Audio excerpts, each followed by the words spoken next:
"Happy New Year, loser," my mom texted after abandoning me at the airport. I sold her car and emptied our joint account. Now their world has collapsed. I never imagined that at 30, I'd be standing alone at an airport, feeling like my entire world was falling apart. I stood at the airline counter. I couldn't believe what I was hearing. The woman at the counter looked at me with that practiced, indifferent smile and said, "I'm sorry, sir, but your ticket has been canceled." Canceled? I repeated, my voice sharper than I intended.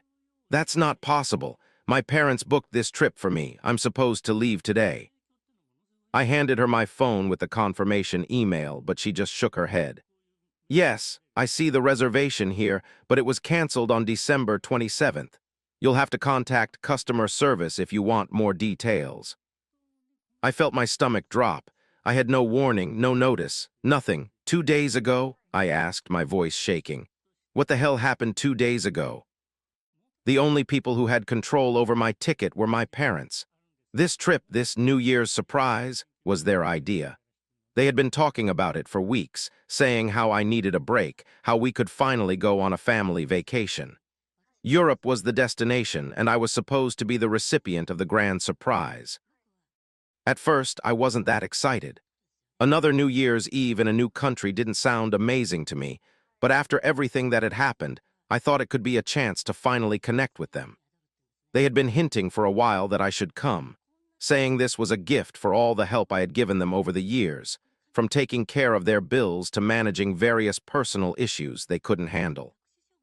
But now my trip was canceled, and it was clear they didn't care. I stepped to the side of the line and pulled out my phone, trying to reach my parents. I didn't expect Dad to respond quickly, so I went straight to Mom. She always replied fast. I texted her, "Hey, they say my ticket has been canceled. Is this a mistake?" I waited 5 minutes, 10 minutes.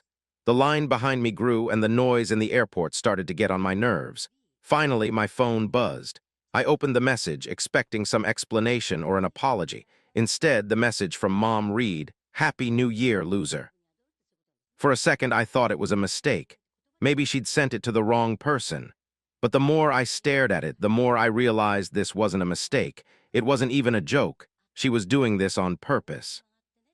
I felt a wave of anger rise in my chest. After everything I had done for them, helping with their bills, paying off their debts, buying my mom a new car for her birthday just a few months ago, they were still pulling stunts like this. I had worked tirelessly to support them, to be the responsible son they wanted, but this was the final straw. I couldn't believe how petty they were. All the hints they had dropped about how expensive the trip was, but I never thought they'd go this far. I gritted my teeth and typed a reply. "There's a surprise waiting for you when you get back." My phone immediately lit up with calls from my mother. I declined each one with savage satisfaction. They wanted to play games? Fine, I'd show them what games really looked like. Over the next few days, while they enjoyed their European vacation, I systematically dismantled every bit of support I'd given them. I started with their precious car, the $45,000 luxury sedan I'd bought my mom for her birthday just 4 months ago. She'd been flaunting it all over social media, posting daily photos and bragging about her generous son.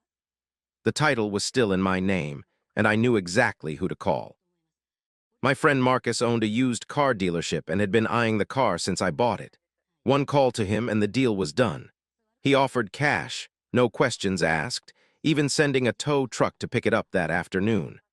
I made sure to remove the custom floor mats and steering wheel cover. I'd added little touches my mom had specifically requested.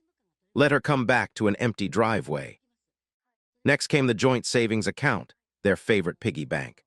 I'd been watching them drain it for years. $500 for emergency shopping spree, $1,000 for a spontaneous weekend trip, $2,000 for home improvements that never seemed to materialize. They'd taken advantage of my generosity for the last time.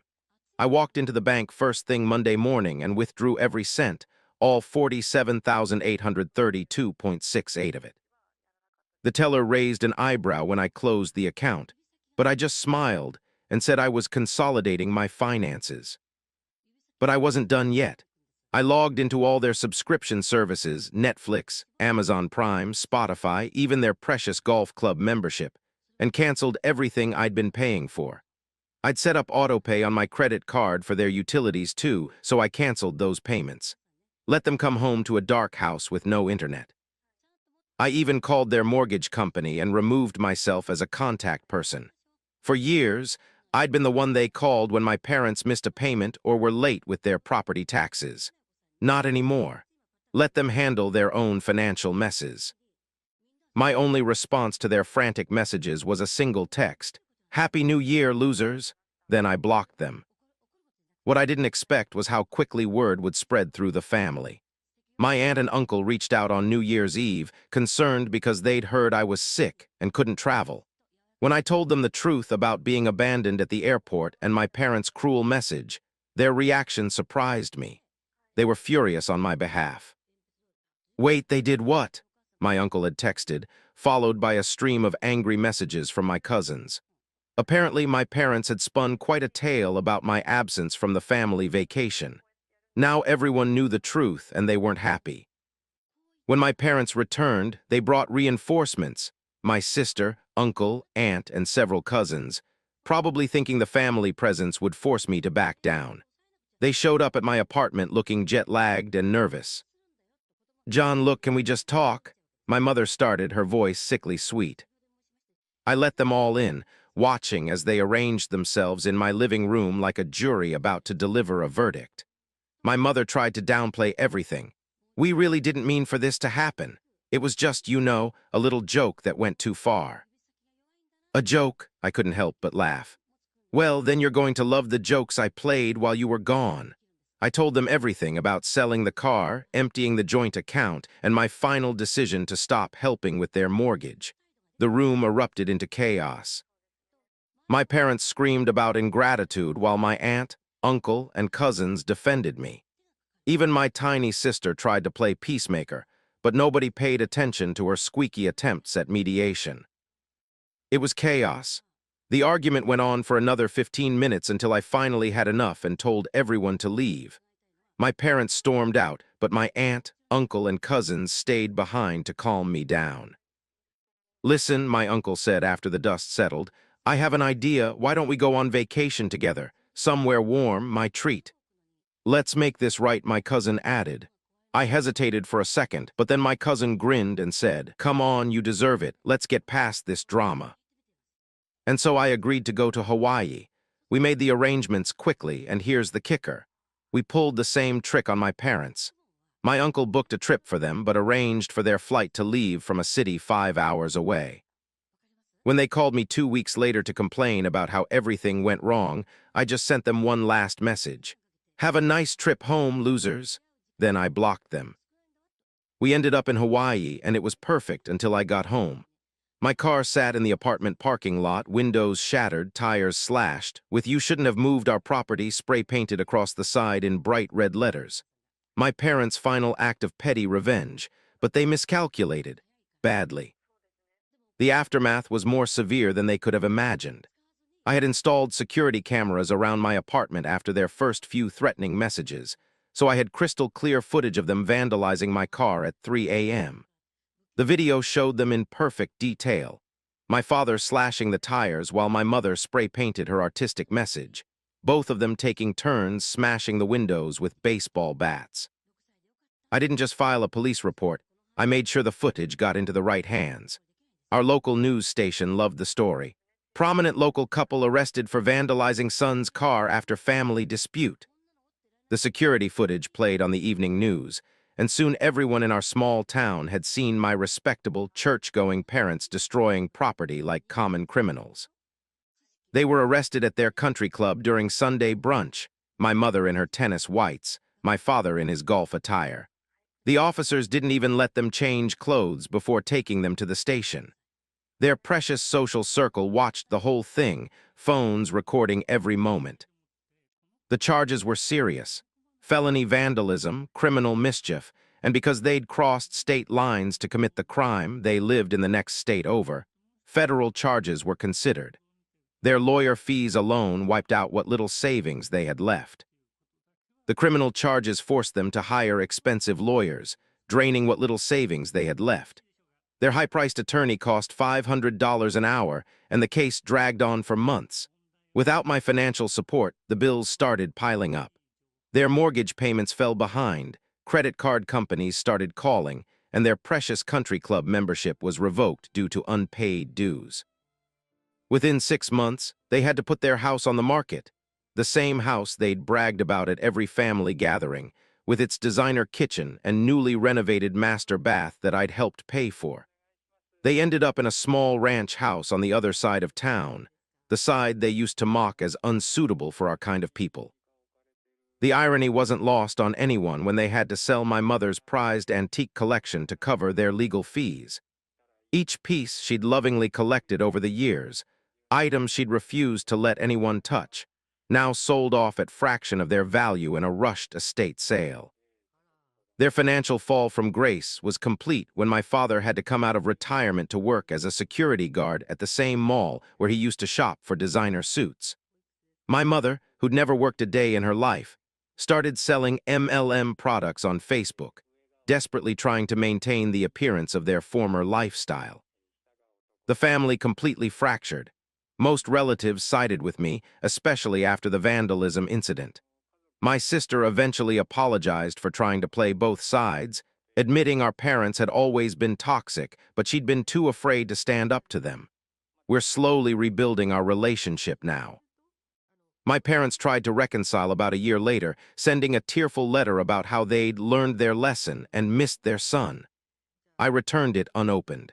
Some bridges once burned should stay ash. These days, I'm doing better than ever. The money I used to spend supporting them now goes into my own investments and travel fund. I've built a chosen family of friends and supportive relatives who respect boundaries and understand loyalty goes both ways. Sometimes my mother still tries to reach out through mutual acquaintances, usually when she needs money. I always send back the same message. Happy New Year, loser. It's petty, maybe, but it reminds me of how far I've come and how much better life is without toxic people, even if they're family. The hardest lesson wasn't learning that my parents could be cruel. It was accepting that I deserved better. Now I have better, and I'm never looking back. Just keep your mouth shut and stop making such a big deal, my mom demanded after abandoning me in hospital. But I chose to tell CPS the truth instead. I'm 20 years old. I thought I had my family situation figured out. Sure, it wasn't perfect. My stepdad Jason clearly favored his own kids, and my mom seemed to forget I existed whenever he was around. But I'd learned to live with it, to swallow my hurt and keep the peace. That is, until a car accident forced me to see what had been right in front of me all along. The crash happened so fast. One moment we were driving home, discussing whether the clothes we'd bought would meet Jason's exacting standards, and the next, chaos. The sound of metal crunching and glass shattering filled my ears as another car slammed into us from behind. I remember the world spinning, the airbag deploying, and then a searing pain in my arm that made me want to scream. Mom got lucky, just some scrapes and bruises. Me, not so much. The paramedics said I had a concussion and my arm was definitely broken. I kept drifting in and out of focus as they loaded me into the ambulance, the lights too bright and every bump in the road sending waves of pain through my body. That's when the drama with Jason started. Even before we reached the hospital, Mom's phone was buzzing nonstop. I could hear her side of the conversation from my stretcher. Yes, Jason, we're okay. Well, mostly. He broke his arm and has a concussion. I know the trip is tomorrow. No, I don't know how long they'll keep his. I understand about the non-refundable deposits. Even through my concussion-addled brain, I could hear Mom's voice changing, that familiar tone she got when Jason was pushing for something. He'd always been good at that, making his priorities become her priorities, even when it came to her own son. The first day in the hospital was a blur of doctors, nurses, and x-rays. Mom sat in the corner, constantly texting Jason, her face growing more stressed with each message. I knew that look. I'd seen it countless times before, when Jason convinced her to skip my high school orchestra performances because his sons had baseball games, when she missed my 18th birthday dinner because Jason had planned a surprise weekend trip, when she stopped attending parent-teacher conferences because they conflicted with Jason's family game nights. Mom, I said, trying to keep my voice steady despite the fear and pain, you'll stay with me, right? She wouldn't meet my eyes. Honey, you know we have the trip tomorrow. Jason says we can't get a refund this late and the boys have been looking forward to it for months. But I'm in the hospital, I protested, my voice cracking. The doctors said I need monitoring because of the concussion. Please, Mom. The nurses will monitor you, she replied, still not looking at me. Jason says we can have the doctor check on you when you get home. She's watched you before. The next morning they left. Mom kissed my forehead, promised to call, and walked out, leaving me alone in a hospital room with a broken arm and a head that wouldn't stop spinning. I tried to sleep, but the pain kept me awake. Every time a nurse came to check on me, I hoped it would be Mom coming back, realizing what she'd done. But she never came. After a day of being alone, the reality of my situation finally hit me. I couldn't hold back the tears anymore. One of the nurses found me crying and couldn't believe I was by myself. "Sweetheart, where's your family?" she asked, her kind face creased with concern. "On vacation," I managed to say between sobs. In Cabo, her expression said everything. She offered to call my mom, but I just shook my head. "They won't answer. They're probably at the beach by now." She insisted on calling someone, so I gave her my dad's number. Dad and I weren't as close as we used to be, another casualty of Mom and Jason's relationship. Jason had made it clear from the start that he didn't like my dad being around, and gradually, the weekends with Dad had become more sporadic. Mom always had an excuse ready. Jason had planned a family outing, or his sons had an event, or it just wasn't convenient that weekend.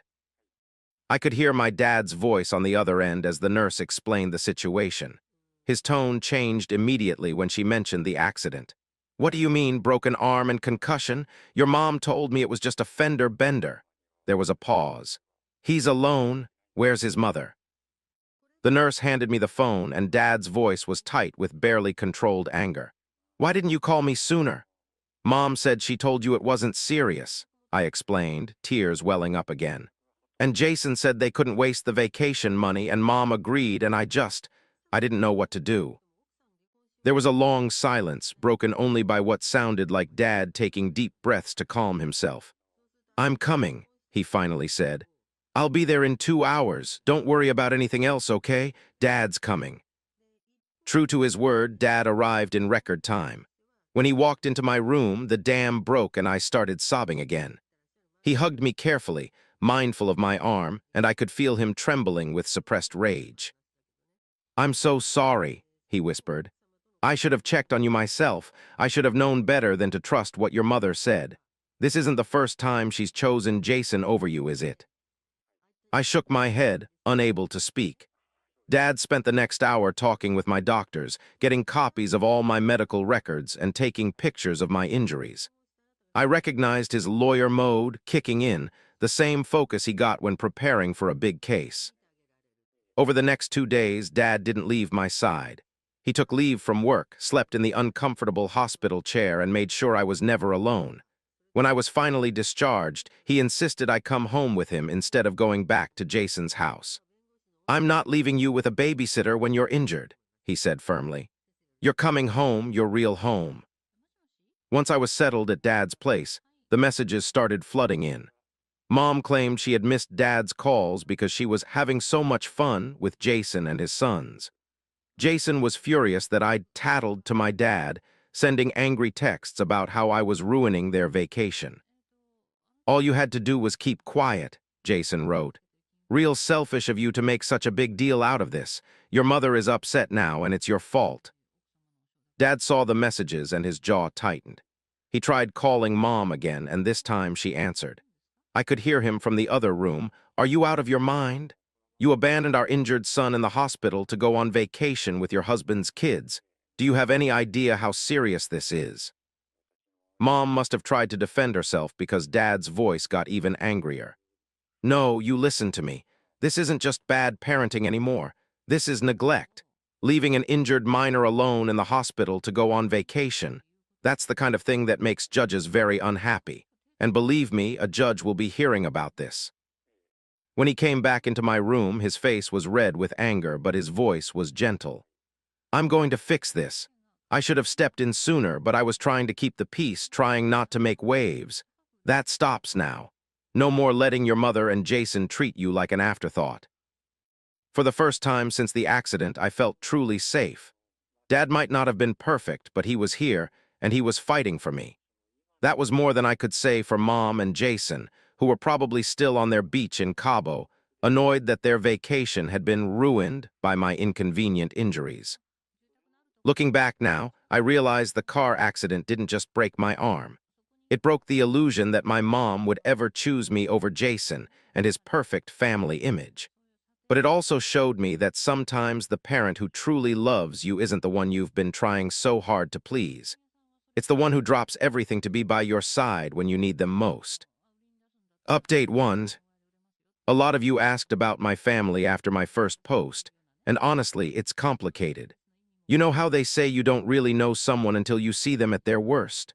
Well, I guess it took a car accident for me to finally see the truth about my family. I can pinpoint exactly when everything started to fall apart. It wasn't the divorce itself, though that was hard enough. No, it was the day Mom brought Jason home for dinner, all smiles and nervous energy like a teenager introducing her first boyfriend. I was 16 then, still trying to find my footing in our post-divorce world, and suddenly there was this stranger sitting in my dad's old chair, acting like he owned the place. From day one, Jason made it clear that he had his own vision for our family, one that didn't really include me. He had 2 sons from his previous marriage, and it was like watching a slow-motion takeover. Suddenly, our walls were covered with photos of his boys' baseball games.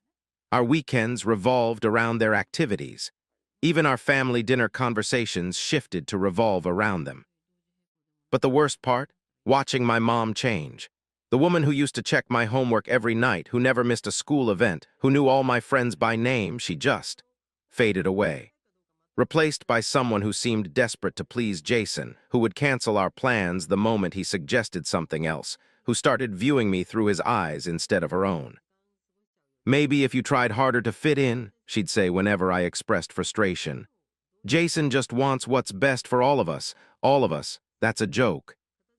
What she meant was what's best for Jason and his perfect little family image. I tried at first. God, did I try? I went to his son's games, I smiled in the family photos, I kept quiet when he criticized my clothes, my friends, my hobbies, but nothing was ever good enough. Your attitude needs adjustment, he'd say, while Mom nodded along. You're being difficult on purpose. Difficult. That became their favorite word for me. Difficult when I wanted to spend weekends with my dad. Difficult when I didn't want to cancel plans with my friends to attend his family functions. Difficult when I didn't embrace his sons as my real brothers. The thing is, it wasn't just about Jason being a bad stepdad. Plenty of kids deal with that. It was watching my mom slowly erase me from her life, like I was an inconvenient reminder of her past that didn't fit into her shiny new future with Jason. Every time she chose his preferences over my needs, every time she backed his decisions over my feelings, a little piece of our relationship died. I learned to live with it, sort of. But deep down, I kept hoping that if things ever really mattered, if I ever really needed her, my mom would remember who she used to be. Would remember me. I guess it took a car accident to show me how wrong I was about that. Update 2. A lot of you have been asking what happened after my dad got involved. Well, buckle up, because things got even messier. Dad didn't waste any time. He reported Mom and Jason to CPS the day after I was discharged from the hospital. It wasn't an easy decision for him. I could see him struggling with it, knowing how it might affect everyone involved. But in the end, he couldn't ignore what they'd done. The first sign that Mom and Jason were in trouble came when they suddenly cut their Cabo trip short. Apparently, CPS officials had contacted them, and the gravity of the situation finally hit home. They had to answer questions about their decision to leave me behind, their reasoning, and their understanding of their parental responsibilities. From what I heard later, it wasn't a comfortable conversation. Mom's call came while I was still recovering at Dad's place, my arm throbbing in its cast. I shouldn't have been surprised by her tactics, but somehow, she still managed to catch me off guard with the sheer intensity of her manipulation. She started with anger, launching straight into accusations without even asking about my injuries.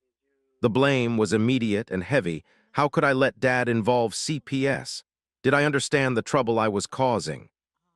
Then came the whispered instructions about what to tell CPS. She had it all planned out. I was supposed to say it was just a misunderstanding, that she had arranged proper care, that I had actually encouraged them to go on the trip. She wanted me to paint a completely false picture, one where she hadn't abandoned her injured child for a beach vacation. The way she laid it out, so calculated and precise, made me wonder how many times she'd rewritten reality like this before. When I hesitated, she escalated to emotional warfare. It was fascinating, in a horrible way, watching her cycle through different manipulation tactics. First came the guilt trip about family loyalty. Then the threats about what might happen if I didn't comply, how I might be taken away from her, how I'd be destroying our family. Each threat was carefully crafted to play on my deepest fears and insecurities. The really insidious part was how she weaponized my entire childhood. "After everything I've done for you," she said, her voice trembling. "All the nights I stayed up with you when you were sick, all the school events I attended, all the times I put your needs first, and this is how you repay me, by letting your father turn you against me." But her masterpiece of manipulation came when she brought Jason into it. She knew exactly how to use his situation to maximize my guilt. Suddenly, I wasn't just betraying her, I was potentially responsible for breaking up another family. She painted a vivid picture of how Jason's ex-wife might use this against him, how his sons might suffer. The implication was clear. If anything happened to Jason's custody arrangement, it would be my fault for telling the truth. When these tactics didn't work, she tried gaslighting. Suddenly, the hospital incident wasn't even that bad.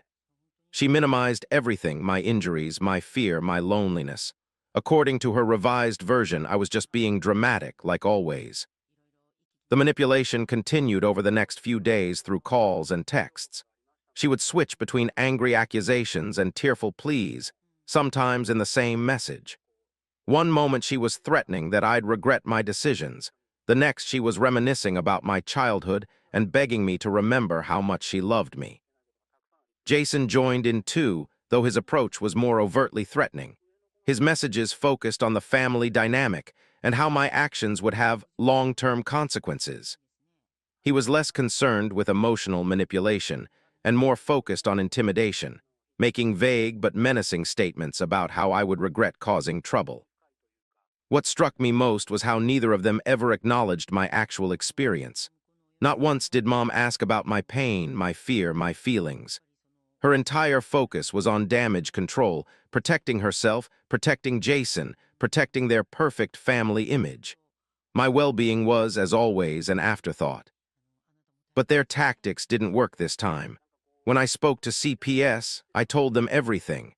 Not just about being abandoned in the hospital, but about the years of emotional neglect that led up to it.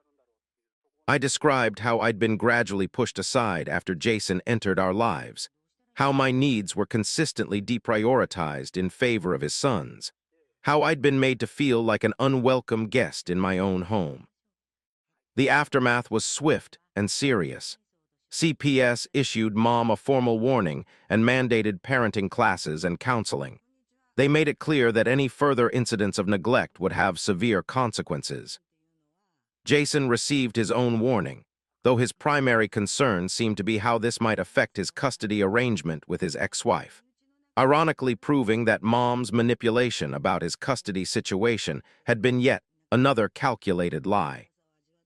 Living with Dad now, I'm still processing everything, and Mom still tries her tactics occasionally, but they don't work anymore. The hospital incident didn't just break my arm, it broke her power to make me doubt my own reality. For now, I'm healing, both physically and emotionally. Dad provides the stability I need, never making me question my worth or my place in his life. It's strange being someone's priority after so long being someone's afterthought, but I'm learning to accept it. Sometimes the hardest part of breaking free from manipulation is believing you deserve better. Update 3. It's weird how much can change in 4 months. Now I have been living with my dad. Dad's place isn't fancy like Jason's house.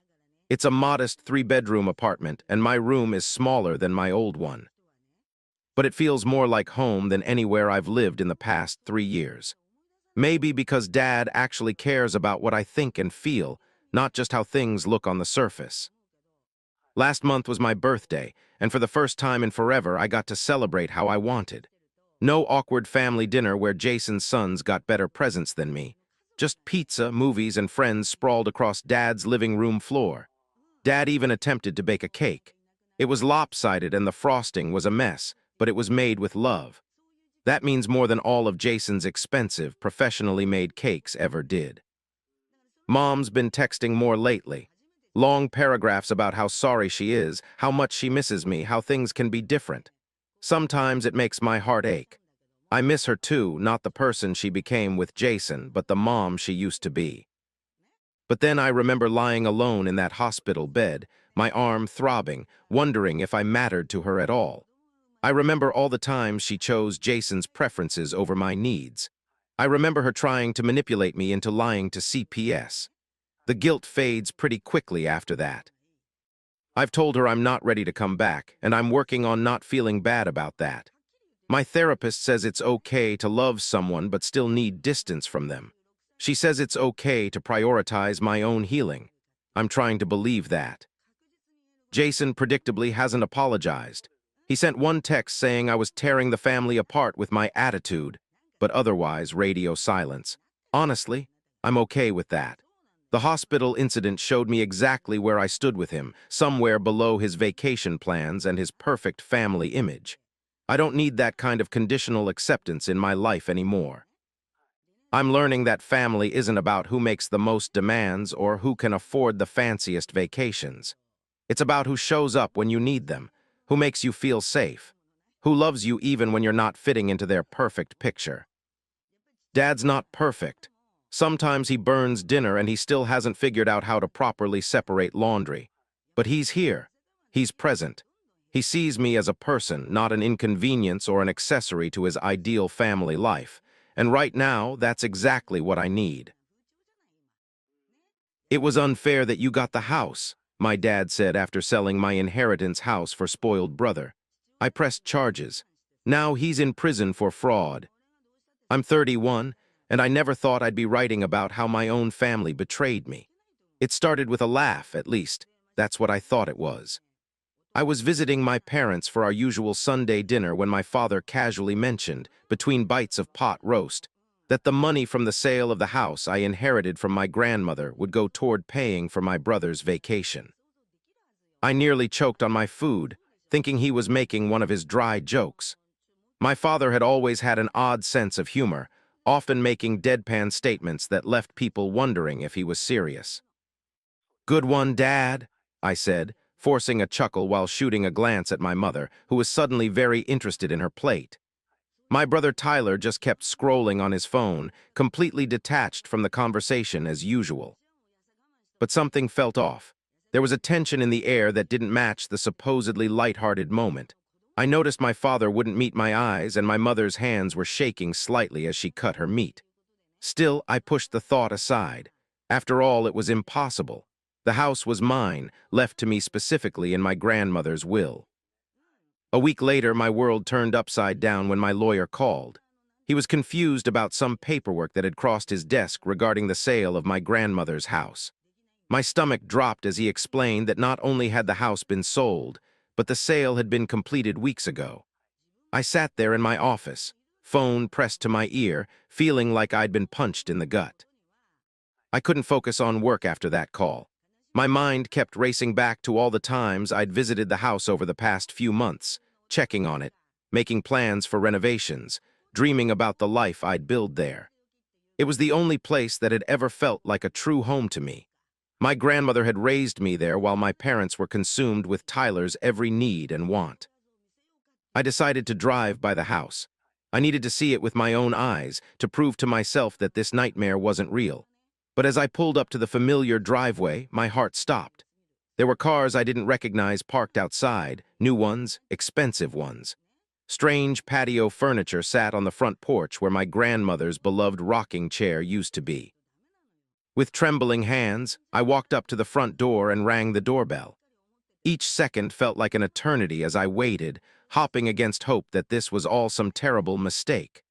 When a man in his late 30s answered, wearing casual clothes like he belonged there, I felt like I was in some surreal dream. "Can I help you?" he asked, friendly but cautious. I struggled to find my voice. "This is my house," I managed to say. "Who are you?" The man's expression shifted from welcoming to concerned. "We bought this house last month from the owner." He said it so matter-of-factly, like he was stating the sky was blue. "You what?" I felt dizzy, gripping the door frame for support. A woman appeared behind him, her face a mixture of confusion and worry. "We bought it fair and square," she said, her nervous laugh grating against my ears. "What's the problem?" I couldn't breathe. I pulled out my phone, frantically checking for any emails, any notifications about the sale. Nothing, no alert, no notice. Nothing. I turned and walked away, barely able to see straight through my shock and rage.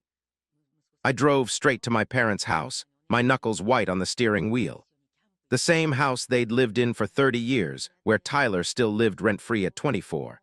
I found him sprawled on the couch in the living room, exactly where he always was, playing games on his phone. "Where's Mom and Dad?" I demanded, my voice shaking. He barely glanced up. "They're out," he mumbled, thumbs tapping away at his screen. "Why?" "Because they sold my house." The words came out like venom. Tyler blinked, completely unfazed. "Oh, that." He shrugged and went back to his game, as if we were discussing something as trivial as the weather. I stood there, staring at my younger brother, the golden child who had never worked a day in his life, who had gotten 3 cars bought for him after crashing each one, who had dropped out of college twice but still got an allowance. And now he was getting a vacation paid for with money from my stolen inheritance.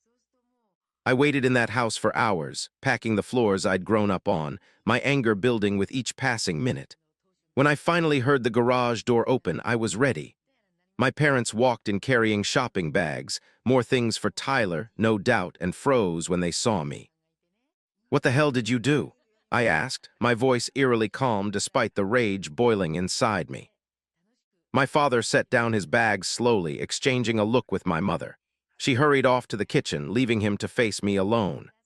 "Look, son," he started, using that condescending tone he'd always used when explaining why Tyler needed something more than I did. "It was unfair that you got the house. Your mother and I had other plans." "Plans?" I was trembling. "So you forged documents and sold my house? The house Grandma left to me in her will? You committed fraud."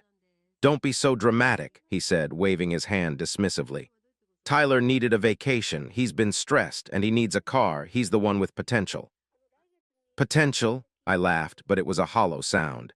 "He's 24, unemployed, and living in your basement, and you stole my inheritance to buy him a vacation." "Now that's enough," my father's voice hardened. "Your brother has had a rough time lately. That gaming tournament didn't go well, and he's been very upset about it. Besides, you have a job. You don't need the house." I couldn't believe what I was hearing. My grandmother's house, sold without my knowledge or consent, all because Tyler was upset about losing a video game tournament. The house where I'd spent countless hours with my grandmother while my parents were busy catering to Tyler's every whim. The house that was supposed to be my fresh start, my chance to build something for myself. "I'm not letting this go," I said, my voice low and dangerous. "You know that, right? This isn't like all the other times you favored him over me. This is fraud. This is theft." "Don't be ridiculous," my father scoffed. "We're family. We did what was best for everyone." "No," I corrected him. "You did what was best for Tyler, like you always have, but this time you broke the law to do it." I turned and walked out, ignoring my mother's calls from the kitchen. As I got in my car, I could see Tyler through the living room window, still playing on his phone, completely unbothered by the fact that his vacation was being funded by his brother's stolen inheritance. I didn't know what to do at first. My mind was racing as I drove home, my father's dismissive words echoing in my head. It was like he didn't even see what he'd done wrong. In his mind, everything was justified because it was for Tyler, his precious golden child. I knew I needed help. This wasn't something I could handle on my own. That night, I called my lawyer, Daniel, a friend who wasn't just good at his job but was known for being ruthless when necessary. As I explained everything to him, his initial disbelief turned to fury. "Meet me at my office tomorrow," Daniel said, his voice tight with controlled anger. "Bring everything you've got, emails, documents, texts. I want to see it all. They're not getting away with this, Hubert, I promise you that." That night, I barely slept. I lay awake, thinking about my grandmother, about how she'd always tried to protect me from my parents' blatant favoritism. She must have known something like this might happen. Why else would she have left the house specifically to me in her will? But even she couldn't have predicted that they would go this far, that they would actually commit fraud to take away my inheritance. As I stared at my ceiling in the darkness, one thing became crystal clear. This wasn't just about the house anymore.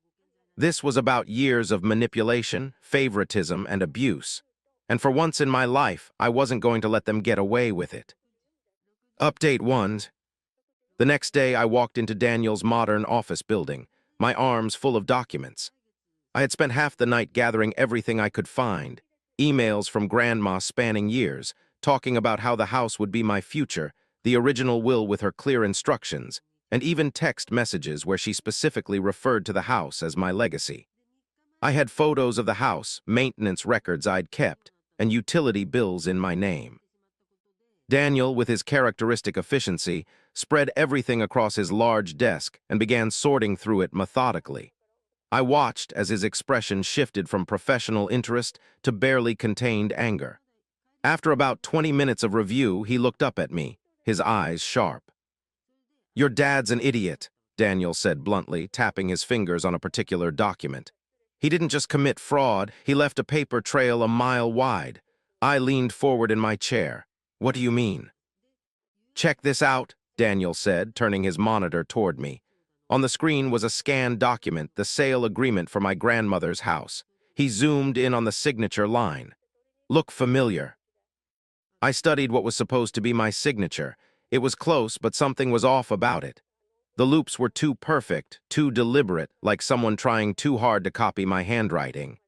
"That's not my signature," I said, feeling a mix of anger and vindication. "Of course not," Daniel muttered, pulling up another window. "Your father forged your consent to the sale, and here's where it gets even better or worse, depending on how you look at it. The notary who verified this signature, she's already under investigation for multiple instances of fraudulent notarization. Your father managed to pick possibly the worst person in the state to help him commit fraud." I let out a long breath, my hands clenched into fists. "So what's our next step?" "First, we hit them with a formal demand letter," Daniel explained, already typing. "We give them exactly 48 hours to return the full amount from the sale, $200,000. It's a courtesy, really, and a chance for them to avoid the nightmare that's coming if they don't comply. But given what you've told me about your father—" "Not a chance," I finished his thought. "He won't pay. He probably already spent half of it on Tyler's vacation plans." "Then we sue," Daniel said, his voice hardening. "We go after everything. His assets, his house, his savings, everything. And we make sure the DA's office gets a complete file about the fraud. Your father's looking at serious charges here."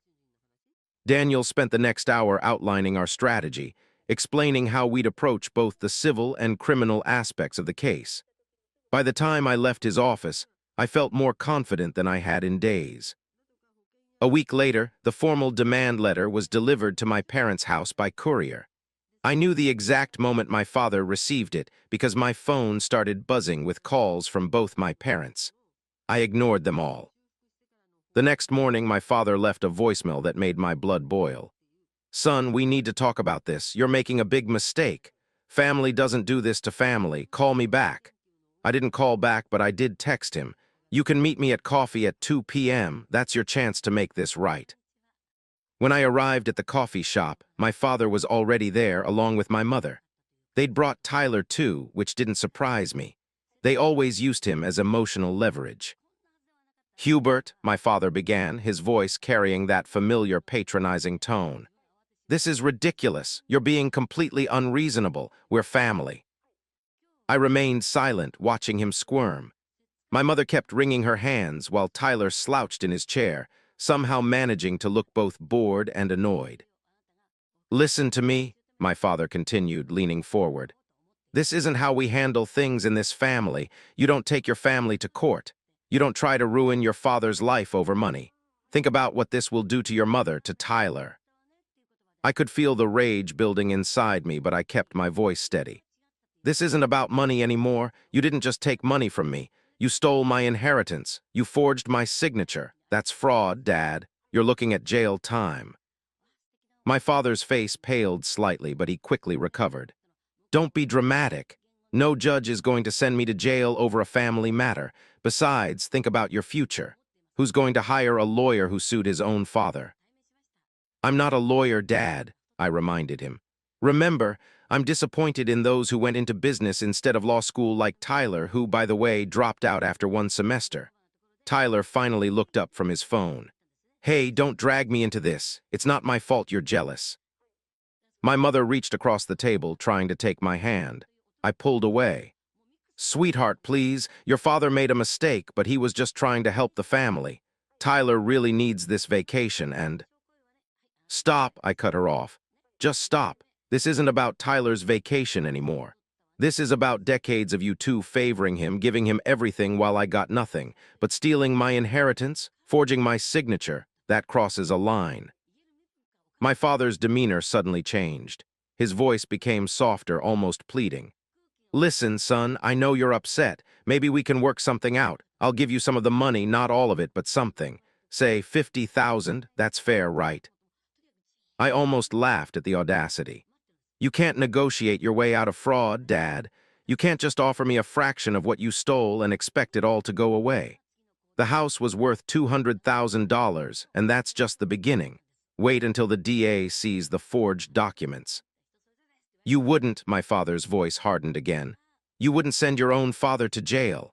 Actually, I would, and I will. Unless you have the full amount ready to transfer right now, we're done here. This is why you never got ahead in life, my father spat, his mask of concern finally dropping. You're too rigid, too focused on what's right and wrong. That's not how the real world works, son. I stood up, pushing my chair back. No, Dad, that's how your world works, and your world is about to come crashing down. As I walked away, I could hear my mother crying and my father calling after me. But for the first time in my life, their manipulation didn't work. I felt strong, confident in my decision to finally stand up to them. When I got home, I had 17 missed calls and dozens of texts. My father had moved from threats to begging, offering increasingly larger portions of the money. My mother sent long, guilt-inducing messages about family loyalty and Tyler's mental health. Tyler himself sent a single text, "Way to ruin everything again." I forwarded all the messages to Daniel, who responded immediately. Perfect. Every message is more evidence. Don't respond to any of them. Let them dig themselves deeper. That night, as I sat in my apartment looking at old photos of my grandmother and me in front of her house, my house, I felt a strange sense of peace. For the first time in my life, I wasn't backing down from my parents' manipulation. I wasn't accepting their excuses or their partial solutions. I was ready for it. Update 2.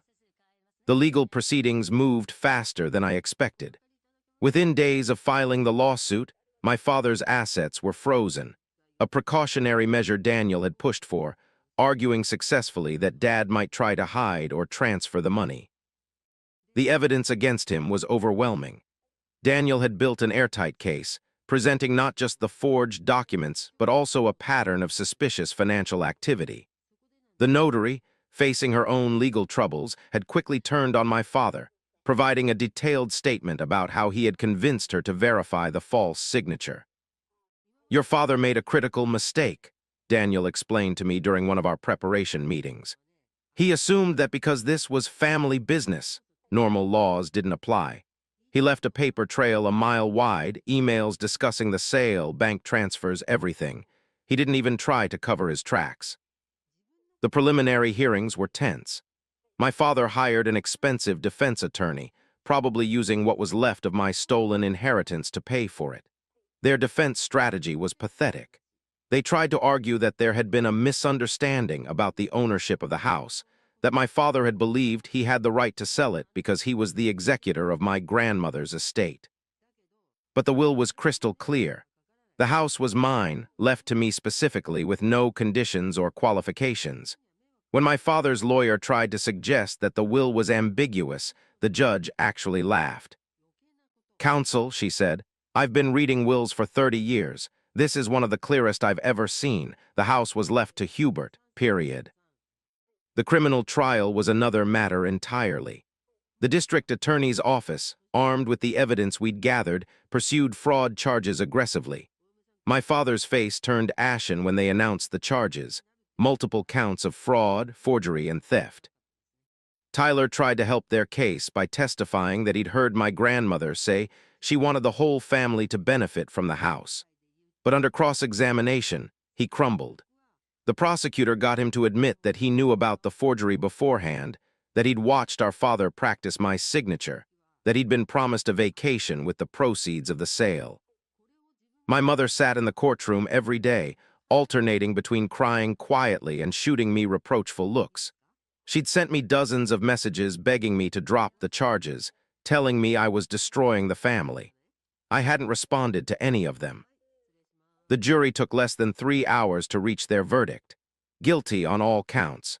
When the judge announced the sentence, 5 years in prison, my father finally showed real emotion for the first time.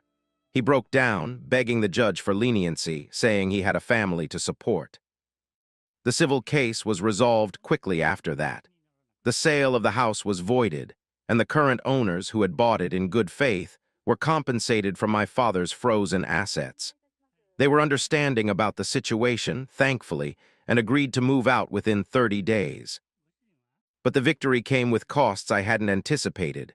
News of the case spread through our small town like wildfire. People took sides. Some supported me, saying it was about time someone stood up to my father's manipulation. Others called me heartless for sending my own father to prison.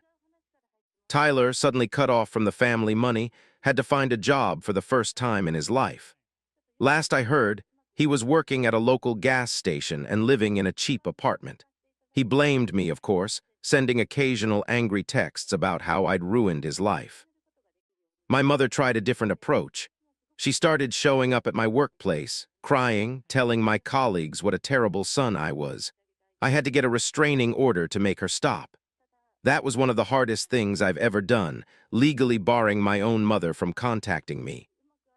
The house, when I finally got it back, needed work. The previous owners hadn't maintained it well, and there was damage from hasty renovations they'd started. But walking through those doors again, knowing it was mine, really mine this time, that made everything worth it. I've learned that standing up for yourself isn't just about winning or losing. It's about refusing to be a victim, refusing to let others write your story for you. The road ahead isn't always easy, but it's mine to walk, and I walk it with my head held high. The house stands as a testament to that journey, not just a building, but a symbol of reclaimed dignity, of justice served, of the strength it takes to stand alone when standing together means accepting abuse. It's my grandmother's legacy, preserved not just in brick and mortar, but in the courage she helped instill in me. And that's something no one can ever steal. "I'm pregnant. We don't know whose it is," she said as I handed her the divorce papers. She'd been playing house with another man while I was deployed. She had no idea I came back with all the evidence. "I'm writing this from a hotel room at 2 a.m. because I can't bear to be in that house right now and I can't sleep. I don't even know where to start with this shit. I'm active duty military, been deployed for the last 8 months in the Middle East.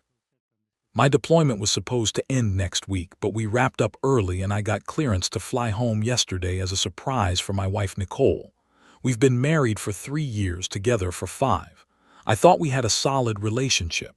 She's been sending me care packages, daily texts, video calls when the time zones worked out. I was so excited to surprise her. I took a red-eye flight, landed at 6 a.m., grabbed an Uber straight home.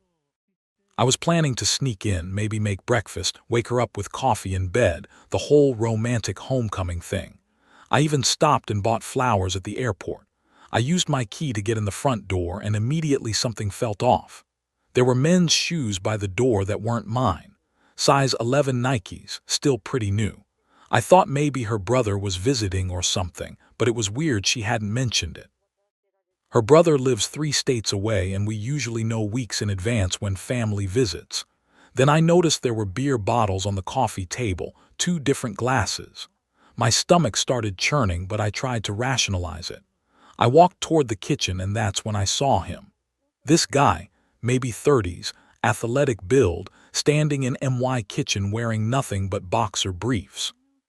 Just standing there like he owned the place, looking in the fridge. I froze completely. My first thought was that someone had broken in and maybe hurt Nicole. I was about to tackle this bastard when I heard her voice. "Babe, can you grab the orange juice while you're in there?" Nicole's voice. Calling this half-naked stranger in my kitchen babe.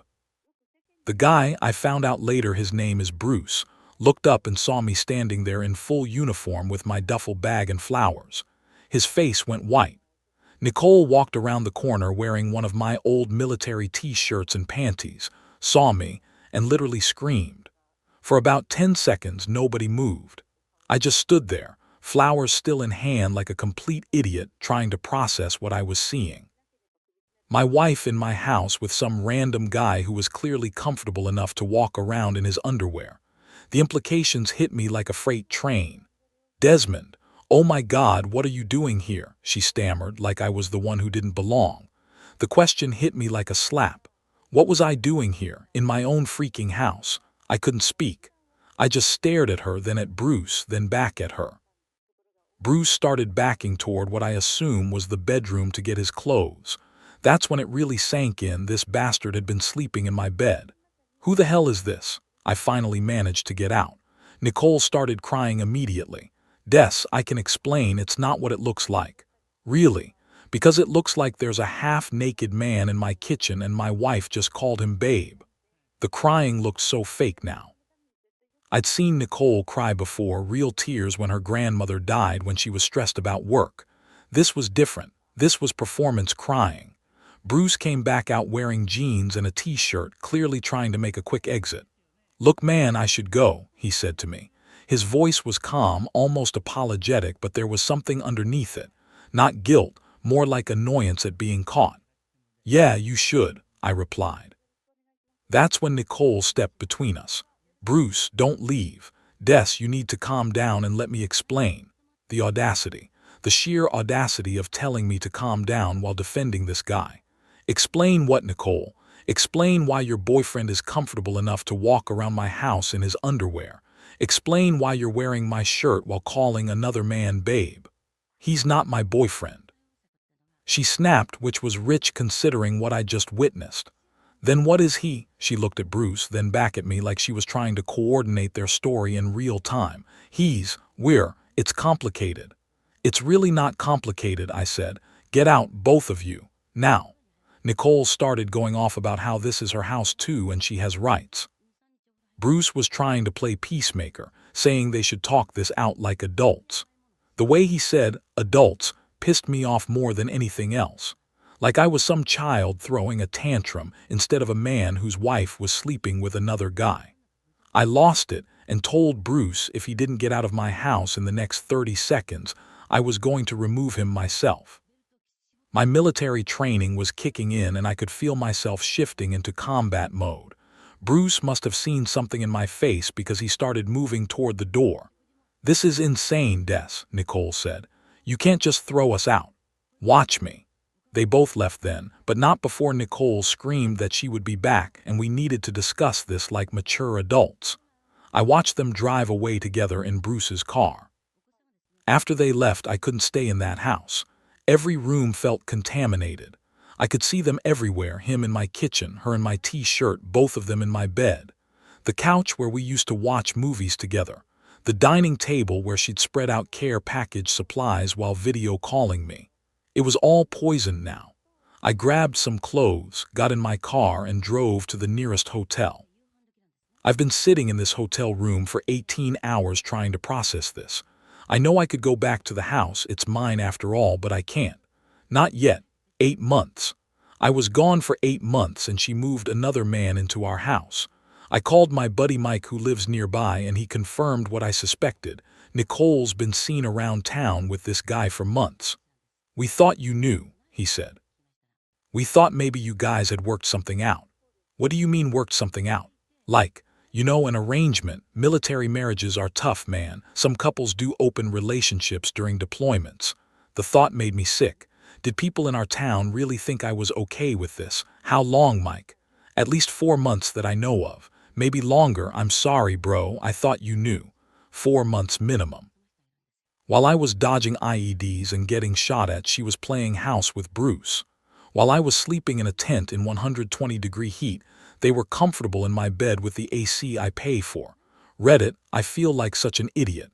I trusted her completely. I never even suspected. What do I do now? How do I go back to that house knowing what happened there? How do I look at my bed, my kitchen, my couch, knowing what they did there? How do people get through this? Update 1. Posted 2 weeks ago, so after I posted, I spent another day in the hotel feeling sorry for myself. Then I got angry. Really angry. Not the explosive kind of anger I felt when I first caught them. This was cold, calculated rage.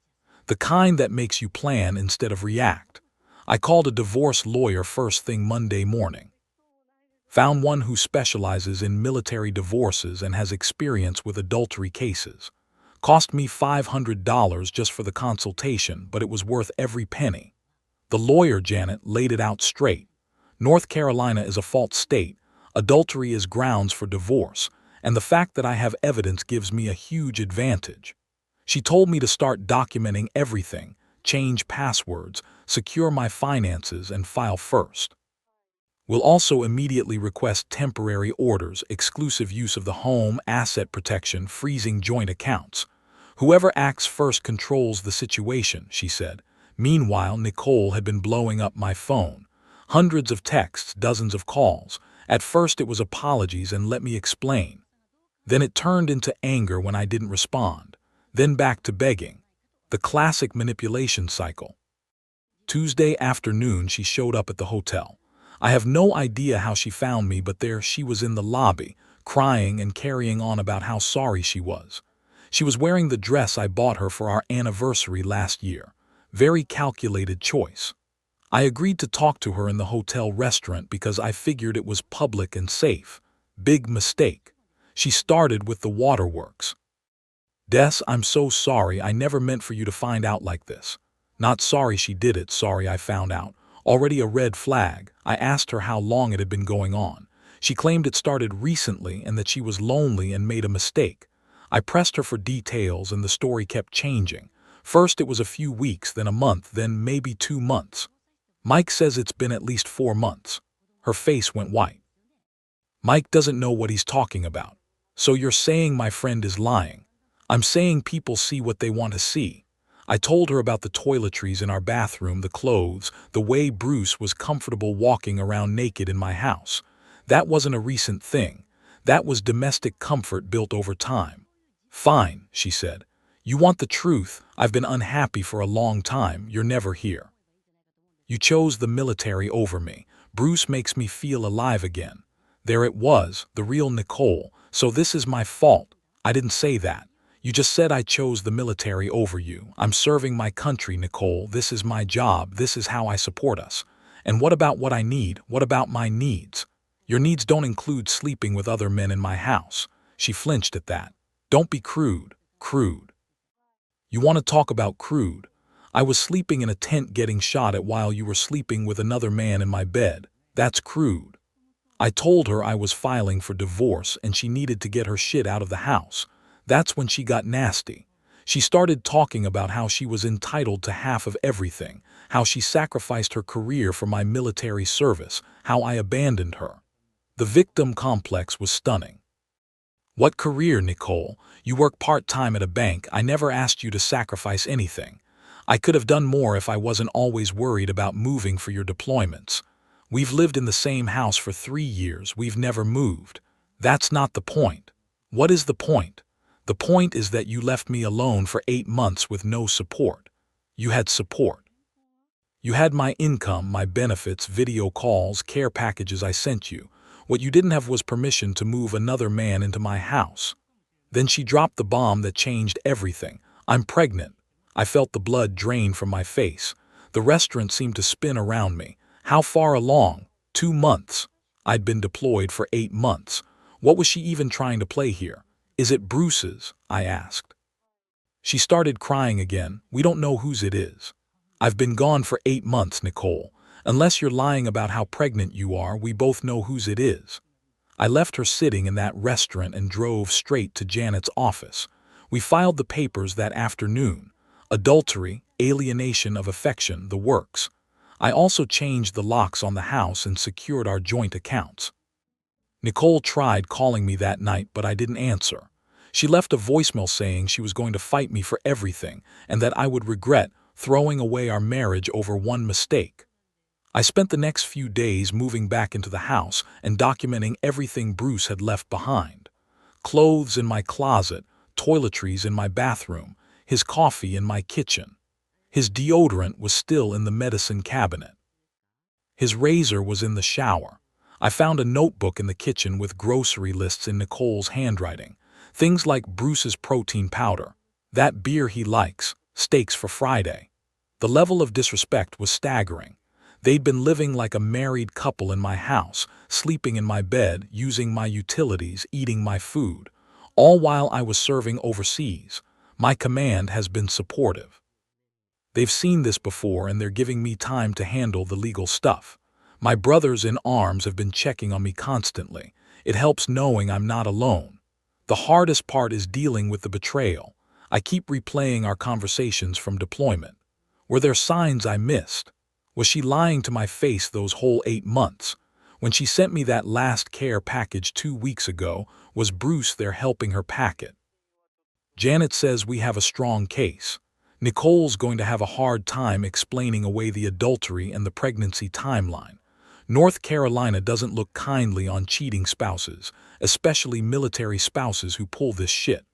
I'm trying to focus on moving forward, but it's hard.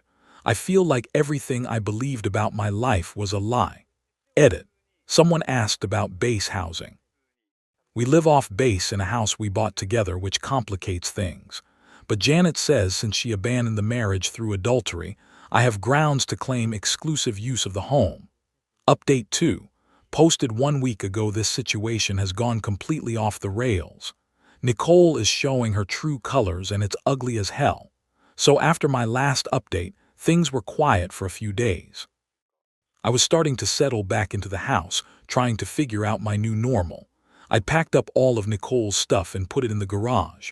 I'd also had the locks changed and installed a security camera system on Janet's advice. Best $800 I ever spent. The house felt different now. Empty, but also cleaner somehow. I'd thrown out everything that reminded me of Bruce. Burned those bastards' belongings in the backyard fire pit. It was therapeutic. Thursday morning I was getting ready for PT when I heard someone banging on the front door. Loud, aggressive banging. I looked through the window and it was Nicole with Bruce. She was yelling about how this was her house too and I couldn't lock her out. The security cameras caught everything. I didn't open the door. Instead, I stood where she could see me through the window and held up my phone, recording her. That made her even angrier. Open this stupid door, Desmond. This is my house. You can't just change the locks. Bruce was trying to calm her down, but she was having none of it. She started kicking the door and screaming that she was going to call the police and have me arrested for illegally evicting her. I have rights, she screamed. I'm pregnant. You can't do this to a pregnant woman. Using the pregnancy as a shield. Classy. So I called the police first.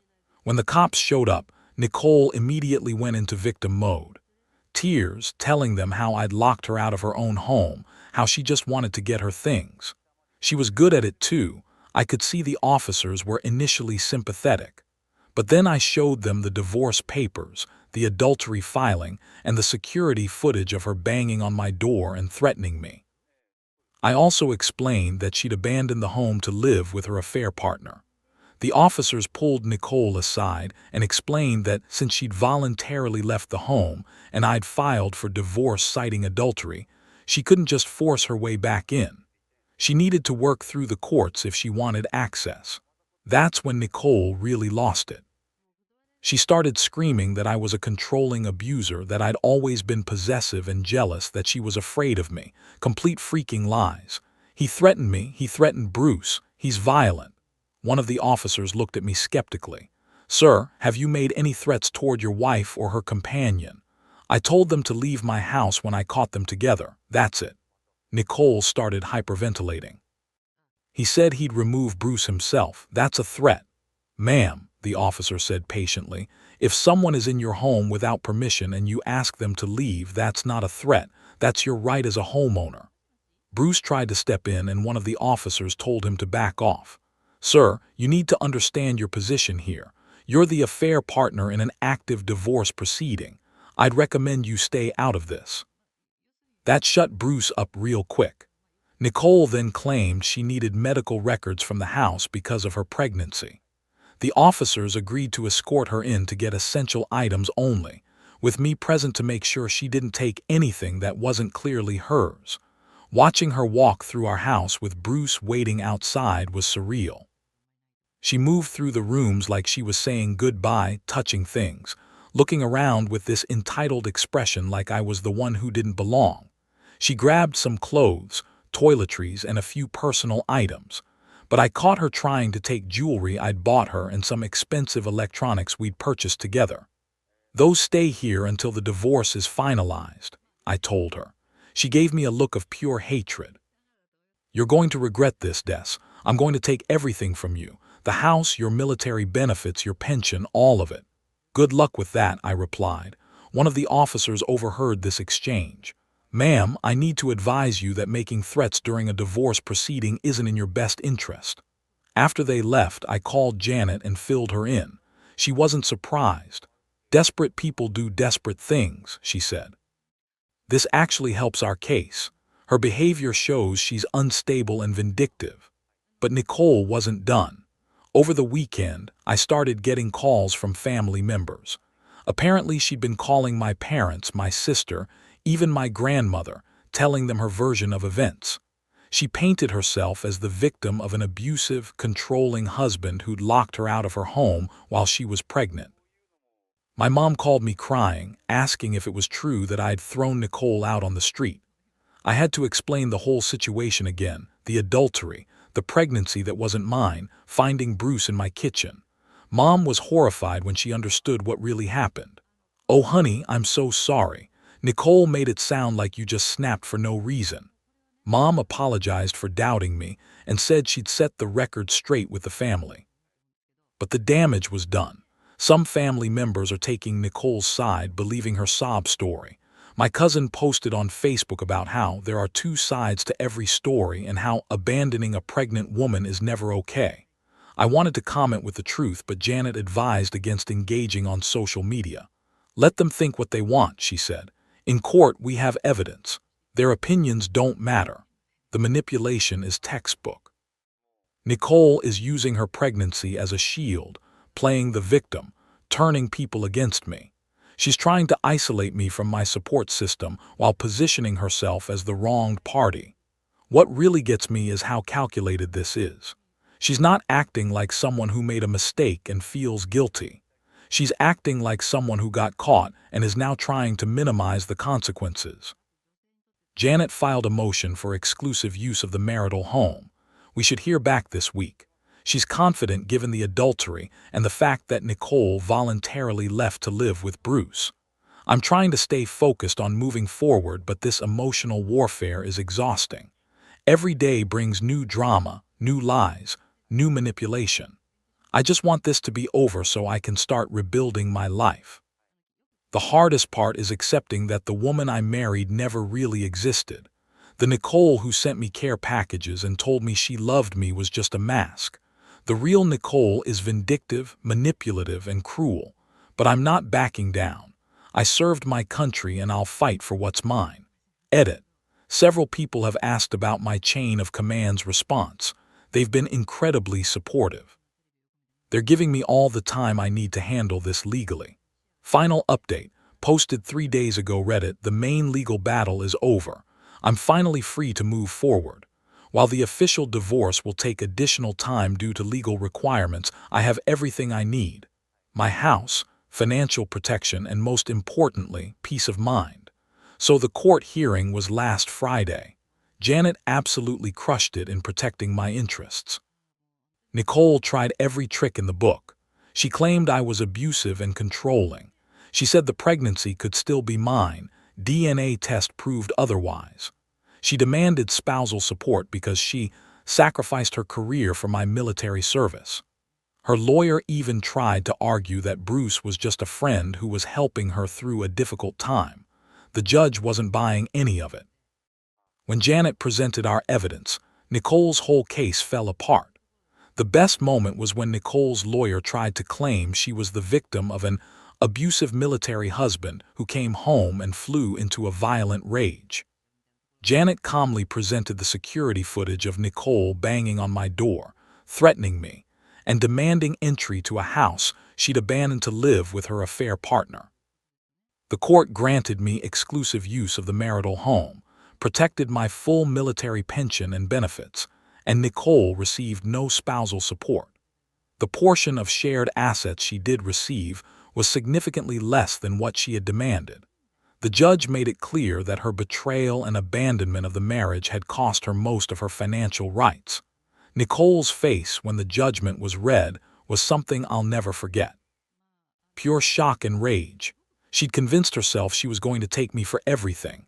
But here's the best part. Bruce wasn't there. Apparently he dumped her a few weeks ago when reality set in. Turns out playing house with a married woman is fun until there are actual consequences and a baby involved. Nicole is now abandoned, pregnant, and broke. So much for true love. I've spent the last few days deep cleaning the house, getting rid of anything that reminded me of her.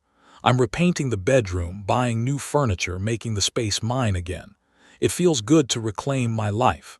Nicole texted me last week asking if we could meet to clear the air. I blocked her number. Some people suggested I should forgive her for my own peace of mind, but honestly, I'm at peace with my anger. She earned it.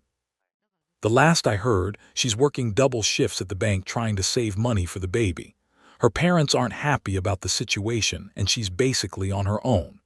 Bruce blocked her on everything and wants nothing to do with the baby. Karma's a bitch, and sometimes she works fast. I'm not gloating. Honestly, I mostly feel nothing when I think about Nicole now. The love I had for her died the moment I saw Bruce in my kitchen. Thanks again, Reddit. Time to move forward and never look back. Happy anniversary, failure, my fiancée texted after leaving me at the hospital. I sold her engagement ring and emptied our wedding fund. Now their perfect life has shattered. I never imagined that at 28, I'd be lying alone in a hospital bed, feeling like my entire world was dissolving into nothing. As the nurse adjusted my IV, I couldn't believe what I was seeing on my phone screen. The nurse gave me that practiced, sympathetic smile and said, "Your fiancée called, she won't be coming in today." "Won't be coming," I repeated, my voice barely above a whisper. "That's not possible. She promised she'd be here. We're getting married next month." I showed her the text message thread, but she just pressed her lips together. "I'm sorry, Mr. Collins. Sometimes people can't handle illness. Do you have anyone else we can call?" I felt my chest constrict. No warning, no real explanation, nothing.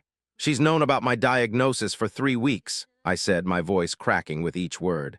What changed overnight? The only person who had access to our wedding plans was Eliza. This recovery period, this temporary setback, was supposed to be our last hurdle. We had been planning for months, saying how after the surgery we would finally start our perfect life together. Paris was the honeymoon destination, and I was supposed to be the luckiest man alive. At first, when they found the tumor, I wasn't that scared. Another medical challenge didn't sound insurmountable to me, but after everything we'd overcome together, I thought this could strengthen our bond even more. She had been there for every appointment, saying this was a test of our love, that she would be my rock through treatment and recovery. But now, on the day after my surgery, she was gone, and it was clear she couldn't handle the reality. I struggled to sit up in bed and pulled out my phone, trying to reach her again. I didn't expect her parents to respond, so I went straight to Eliza. She always kept her phone close. I texted her. "Hey, the nurse says you called. Is everything okay? I really need you right now." I waited 5 minutes, 10 minutes. The machines around me beeped steadily, and the antiseptic smell started to make my stomach turn. Finally, my phone buzzed. I opened the message, expecting some explanation or an apology. Instead, the message from Eliza read, "Happy anniversary, failure." For a moment, I thought it was a mistake. Maybe she'd sent it to the wrong person. But the more I stared at it, the more I realized this wasn't a mistake. It wasn't even a cruel joke. She was doing this deliberately. My heart trembling, the moment stretched impossibly long. I felt a wave of anguish rise in my chest. After everything I had sacrificed for her, helping with her student loans, financing her startup business, buying her a custom-designed engagement ring worth 3 months of my salary just last year, she was still abandoning me at my lowest point. I had worked through countless nights to give her the life she wanted, to be the devoted partner she claimed to need, but this was the final betrayal. I couldn't believe how callous she was, all the promises she had made about standing by me in sickness and in health, but I never thought she'd leave when those vows were truly tested. I gritted my teeth through the pain and typed a reply. "There's a surprise waiting for you when you check our accounts." My phone immediately lit up with calls from Eliza. I declined each one with bitter satisfaction. She wanted to destroy me at my weakest? Fine, I'd show her what destruction really looked like. Over the next few days, while I recovered in that sterile hospital room, I systematically dismantled every bit of our shared future. I started with the engagement ring, the $18,000 custom-designed piece I'd commissioned with stones from my grandmother's heirloom collection. She'd been showing it off all over Instagram, posting weekly photos and tagging luxury wedding accounts with hashtags about her perfect man. The ring was still legally mine until marriage, and I knew exactly who to call. My cousin Aiden worked at an exclusive jewelry boutique and had connections with private collectors. One call to him from my hospital bed, and the arrangement was made. He offered to handle everything discreetly, even sending someone to retrieve the ring from our apartment while Eliza was at her daily yoga class. I made sure they took the matching wedding band I'd already purchased, the one with the inscription she hadn't seen yet. Let her come home to an empty jewelry box. Every memory crashed against me, fragments of what we were, what we could have been. Next came our wedding fund, our supposed future together. I'd been watching her make withdrawals for months, $700 for wedding research, that somehow always involved spa treatments, $1,200 for venue visits that coincided with girls' weekends, $3,000 for catering tastings that never seemed to include me. She'd taken advantage of my trust for the last time. Using my phone and a digital signature, I transferred every cent, all 62,476.33 of it, into my personal account. The bank representative questioned the timing, but I explained I was making changes to my financial arrangements due to unexpected life events. My hands shook, barely holding together, the weight of unspoken truths pressing down, suffocating. But I wasn't done yet. I logged into all our shared accounts, the honeymoon registry, the wedding website, the photographer's portal, and canceled everything. I'd set up autopay on my credit card for the venue deposit too, so I canceled that payment. Let her explain to her dream venue why the check bounced. Physical sensations became my language, a racing pulse, breath catching, chest tightening. The body remembers what words cannot. I even called her parents, who had always treated me like a son, and removed myself as a co-host for the rehearsal dinner. For years, I'd been the one they relied on to manage Eliza's expectations and calm her bridezilla moments. Not anymore. Let them handle their daughter's rage alone. My only response to her increasingly desperate messages was a single text, "Happy anniversary, failure." Then I blocked her number. What I didn't expect was how quickly word would spread through our friend group. My best friend Ryan reached out that evening, worried because he'd heard I was refusing visitors at the hospital. When I told him the truth about being abandoned after major surgery and Eliza's cruel message, his reaction stunned me. He was livid on my behalf. "She did what?" he had texted, followed by a flurry of shocked messages from our mutual friends. Apparently, Eliza had crafted quite a narrative about why she wasn't at the hospital. Now everyone knew the truth, and the support I received was overwhelming. Was this healing, or just another form of breaking. When I was discharged a week later, Eliza brought reinforcements, her sister, both parents, and 2 bridesmaids, probably thinking their presence would intimidate me into submission. They showed up at my apartment looking self-righteous and determined. "Alex, please, can we just talk this through?" Eliza started, her voice artificially gentle. I let them all in, watching as they arranged themselves around my living room like a tribunal about to pass judgment. Eliza tried to minimize everything. "I really didn't handle things well. It was just, the stress of seeing you like that." I panicked. I couldn't help but laugh, though it pulled at my stitches. "Well, then you're going to love how I panicked while you were gone." I told them everything about selling the ring, emptying the wedding fund, and my final decision to cancel our entire wedding. The room descended into chaos. The room felt smaller, memories larger than the walls could contain. A universe of unresolved emotions condensed into this single, breathless moment. Eliza screamed about betrayal while her parents tried to talk about legal implications. Her bridesmaids alternated between comforting her and shooting accusatory glares at me. Even her sister tried to appeal to my better nature, but I barely registered her practiced attempts at manipulation. It was mayhem. The argument continued until my pain medication started wearing off and I finally had enough. I told everyone to leave before I called security. Eliza and her entourage stormed out, but Ryan, who had arrived midway through the confrontation, stayed behind to make sure I was okay. "Listen," Ryan said after things quieted down, "I have an idea. When you're fully recovered, why don't we take that trip to Colorado we've been talking about? The cabin's still available." "Let's get you past this," he added.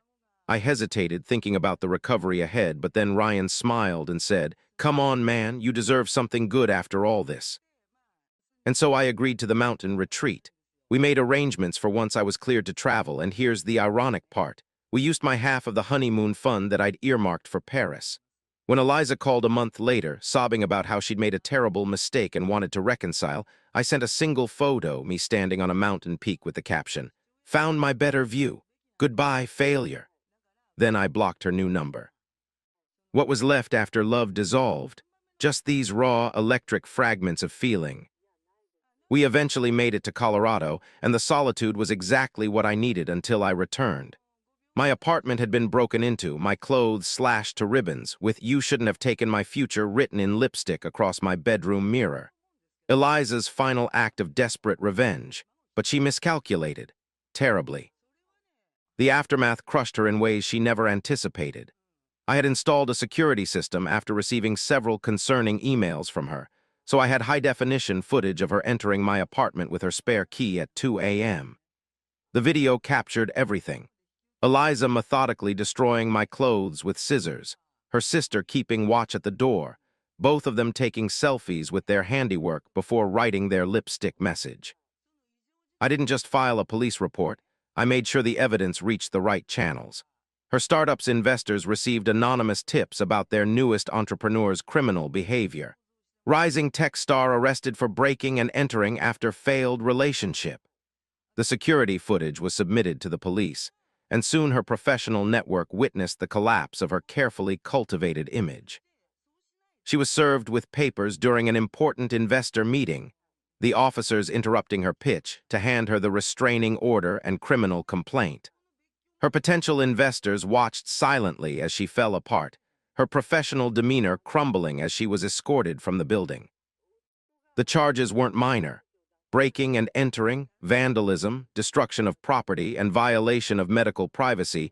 When it was discovered, she'd been telling people false information about my condition. Her parents hired an expensive attorney, draining the funds they'd set aside for her sister's college tuition. The legal battle forced her to put her business on hold, and without my financial support, her startup quickly ran out of funding. Her designer business suits were replaced by increasingly desperate social media posts trying to save her company's reputation. Investors pulled out one by one, unwilling to associate with someone who had become a liability overnight. Within 6 months, she had to move back in with her parents, the same parents who had bragged about their daughter marrying up at every opportunity. They ended up canceling their anniversary cruise to cover her mounting legal costs. The irony lost on no one that they were sacrificing their celebration of love to deal with her destruction of one. The final blow came when she had to sell her luxury car to pay restitution for the damages to my apartment. Each payment she made was a reminder of what she'd thrown away, her financial independence eroding with every check she wrote. Our social circle completely realigned. Most friends sided with me, especially after seeing the footage and learning how she'd abandoned me immediately after surgery. Her bridesmaids stopped returning her calls, uncomfortable with how she'd manipulated them into participating in her version of events. Even her sister eventually reached out to apologize, admitting Eliza had always been self-centered, but she'd been too intimidated to stand against her. We're not friends, but there's a civil acknowledgement when we run into each other. Eliza tried to reconcile several times over the next year, sending elaborate gifts and tearful voice messages about how she'd made the biggest mistake of her life, and still loved me more than anything. I donated the gifts to charity and deleted the messages unheard. Some wounds, once inflicted, should never be reopened. These days, I'm rebuilding slowly but surely. The surgery was successful, and though recovery took longer than expected, my prognosis is excellent. The money that would have funded our life together now goes into my medical expenses and a foundation I started for patients without support systems. I've built a chosen family of friends and supportive colleagues who understand that loyalty isn't conditional on convenience. Sometimes Eliza still tries to reach out through mutual connections, usually when she's had too much to drink or her latest relationship has failed. I always send the same response through intermediaries. Happy anniversary, failure. It's harsh, perhaps, but it reminds me of how close I came to binding my life to someone who couldn't honor even the most basic commitment, and how much stronger I am for walking away. The hardest lesson wasn't discovering that the person I loved could be cruel. It was accepting that I deserved someone who would stay, especially when staying got difficult. Now I know my worth, and I'll never again settle for someone who sees me as disposable. As I trace the scar on my chest each morning, I'm reminded that some wounds heal stronger than the unbroken skin that came before. I am that scar now, more resilient, more authentic, and infinitely more aware of what real love should be. Thank you so much for listening to my story. If you have any thoughts, I'd love to hear them, so please leave a comment. Don't forget to like and subscribe if you want more stories like this one.